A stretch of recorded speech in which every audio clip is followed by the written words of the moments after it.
नमस्कार, आदाब साथियों। आप सभी का एक बार फिर से मेरे YouTube चैनल में बहुत बहुत स्वागत है। आज के इस वीडियो में शिक्षा विभाग से संबंधित आज की महत्वपूर्ण खबरों को हम जानेंगे। उससे पहले अगर आपने मेरे चैनल सरकारी स्कूल एक पहल को अभी तक सब्सक्राइब नहीं किया है तो सब्सक्राइब जरूर करें। साथ ही बेल आइकन को दबाना बिल्कुल ना भूलें ताकि आने वाले हर एक वीडियो का आपको नोटिफिकेशन मिल सके।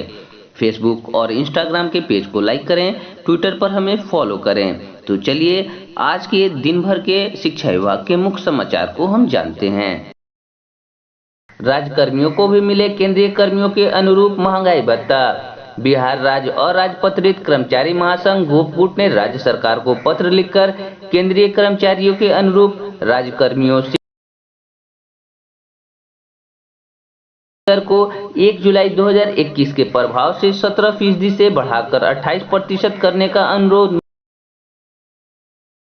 शिक्षकों को महंगाई से महासंघ के महासचिव प्रेमचंद्र कुमार सिन्हा ने मुख्यमंत्री को प्रेषित पत्र में कहा है कि वैश्विक महामारी कोविड-19 के मद्देनजर केंद्र सरकार ने महंगाई भत्ता 1 जनवरी 2020, 1 जुलाई 2020, महंगाई भत्ते की दे 3 किस्तों पर 30 जून 2021 तक वृद्धि पर रोक लगा दिया था।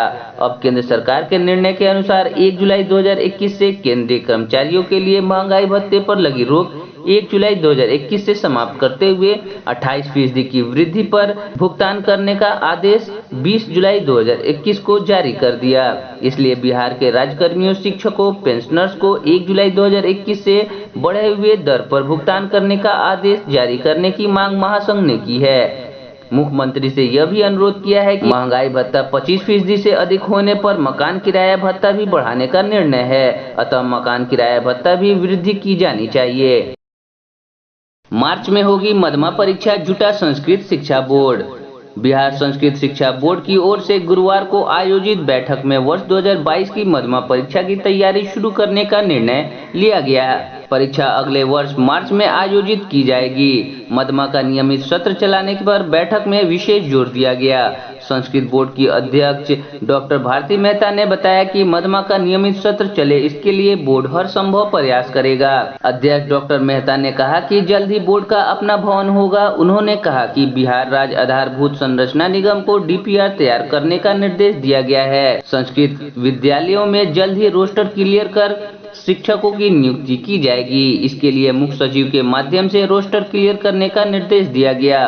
बोर्ड की बैठक में अध्यक्ष के अलावा श्रीपति त्रिपाठी, नवल किशोर सिंह, ब्रज किशोर मिश्र, रत्नेश सदा एवं विजय कुमार झा सहित कई लोग ने भाग लिया। नहीं बचेंगे सर्टिफिकेट की हेराफेरी करने वाले।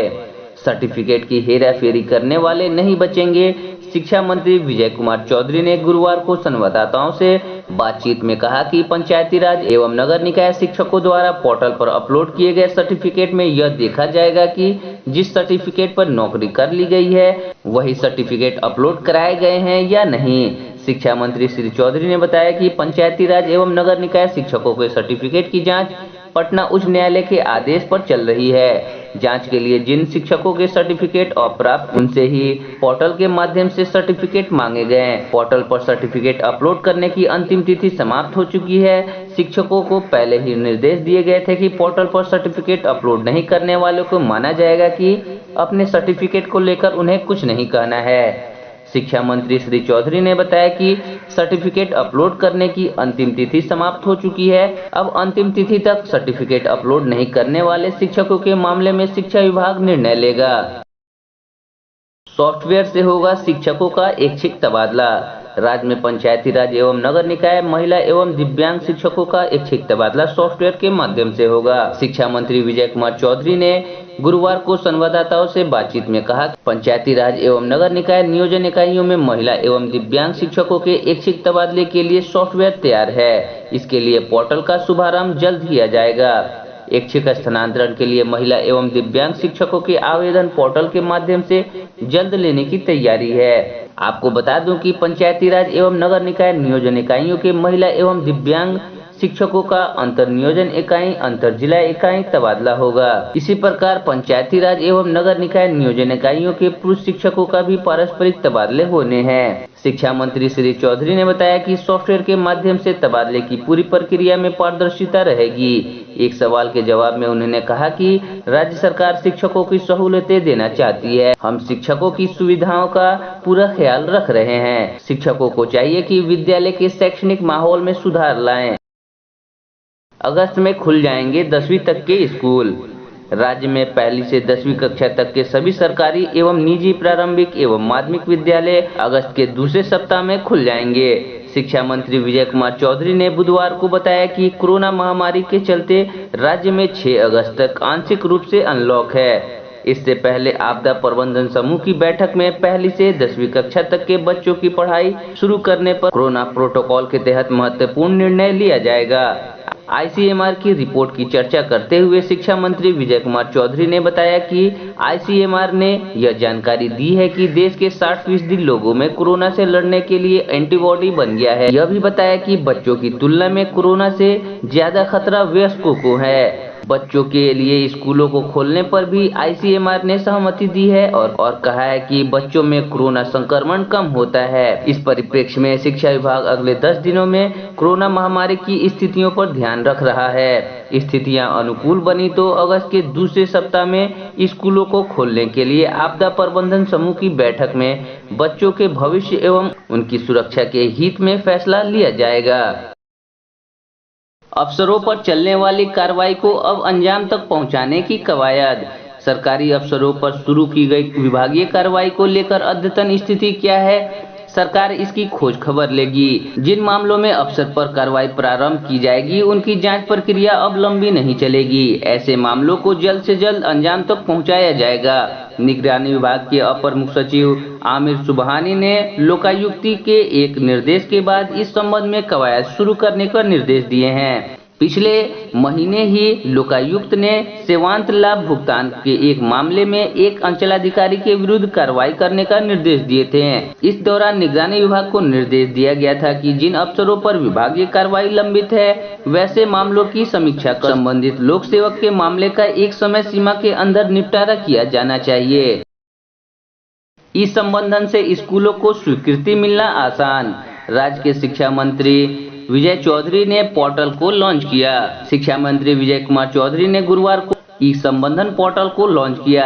इस पोर्टल के माध्यम से निजी विद्यालय स्वीकृति और एनओसी मिलना आसान होगा। जल्द ही शिक्षक के तबादले को लेकर इस तरह के पोर्टल को लॉन्च किया जाएगा। शिक्षा विभाग ने इस मौके पर पत्रकारों से बातचीत के क्रम में कहा कि अगले महीने से बच्चों के लिए स्कूलों को खोलने का सरकार विचार कर रही है। इस संबंधन पोर्टल के माध्यम से निजी विद्यालय में 25% गरीब बच्चों के नामांकन की निगरानी और इसके लिए सरकार से मिलने वाली प्रतिपूर्ति ससमय उपलब्ध कराए जाने की प्रक्रिया और अधिक पारदर्शी बनाया जाना संभव हो सकेगा। शिक्षा का अधिकार अधिनियम के तहत राज्य सरकार के सभी निजी प्रारंभिक विद्यालयों का पोर्टल पर निबंधन अनिवार्य किया गया है। शिक्षा मंत्री ने कहा कि निजी माध्यमिक विद्यालयों को केंद्रीय माध्यमिक शिक्षा बोर्ड व Indian certificate of secondary education board से संबद्धता के लिए शिक्षा विभाग से अनापत्ति प्रमाण पत्र हासिल करना अनिवार्य है। शिक्षक नियोजन में धांधली का आरोप। बिहार में एक बार फिर से शिक्षक नियोजन में बड़े पैमाने पर फर्जीवाड़े का आरोप लगा है। 5 जुलाई से 12 जुलाई के बीच 1500 से ज्यादा अभ्यर्थियों की काउंसलिंग में पंचायत स्तर पर कई जिले ने तो या तो मेरिट लिस्ट भी जारी नहीं किया है या कईयों के पास बस खाना पूर्ति कर छोड़ दिया है।